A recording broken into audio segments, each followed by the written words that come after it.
UEFA Nations লিগের খবর জানাবো এবার। হাই ভোল্টেজ সেমিফাইনালে মুখোমুখি জার্মানি পর্তুগাল। মিউনিখের আলিয়াঞ্জ আরেনায় ম্যাচটি শুরু হবে রাত 1টায়। প্রাণ সসের মাখামাখি টেস্ট নুডলসকে করে তোলে আরো ইয়ামি আরো জোস। তাজা পাকা টমেটো আর সিক্রেট রেসিপি কম্বিনেশনে প্রাণ সসের বস। ক্লাব ফুটবলের মৌসুম শেষ, শুরু জাতীয় দলের ব্যস্ততা। লাতিন অঞ্চলে চলবে বিশ্বকাপ বাছাই আর ইউরোপে নেশনস লিগ শিরোপার লড়াই।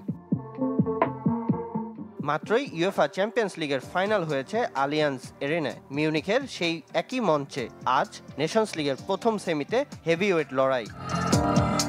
ফ্লোরিয়ান ভির্টসের জার্মানি বিপক্ষে নামবে ক্রিস্টিয়ানো রোনালদোর পর্তুগাল। 2018-19 মৌসুমে এই টুর্নামেন্টের প্রথম আসরেই শিরোপা ঘরে তুলেছিল সেলেসাও দাস পুইনাসরা। দ্বিতীয় শিরোপার লক্ষ্যে রবার্তো মার্টিনেজের দল। আন্তর্জাতিক ফুটবলে শিরোপা জেতার সুযোগ তেমন হয় না, তবে সুযোগ আসলে কাজে লাগাতে হয়। বিশ্বকাপ প্রস্তুতিতে এই ম্যাচ কাজে দেবে। দু দলের মুখোমুখি দেখায় পরিসংখ্যানটা বেশ একপেশে। 11 হেড টু হেডে জার্মানদের জয় 7 ম্যাচে, বিপরীতে পর্তুগিজরা জিতেছে মাত্র 1 ম্যাচ। শেষ 5 দেখায়ও শতভাগ জয় ডিমেনশেফদের। আমাদের লক্ষ্য শিরোপা জেতা। আমরা ভালো খেলে ট্রফি জিততে চাই। ফুটবলাররা এই ম্যাচ নিয়ে বেশ আত্মবিশ্বাসী।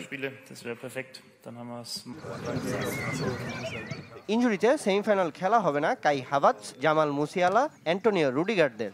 অন্যদিকে জোয়াও ক্যান্সেলোকে ছাড়া পুরো ফিট স্কোয়াডই পাচ্ছেন পর্তুগিজ কোচ রবার্তো মার্টিনেজ। জার্মানির সামনে সুযোগ প্রথমবার ফাইনালে ওঠার।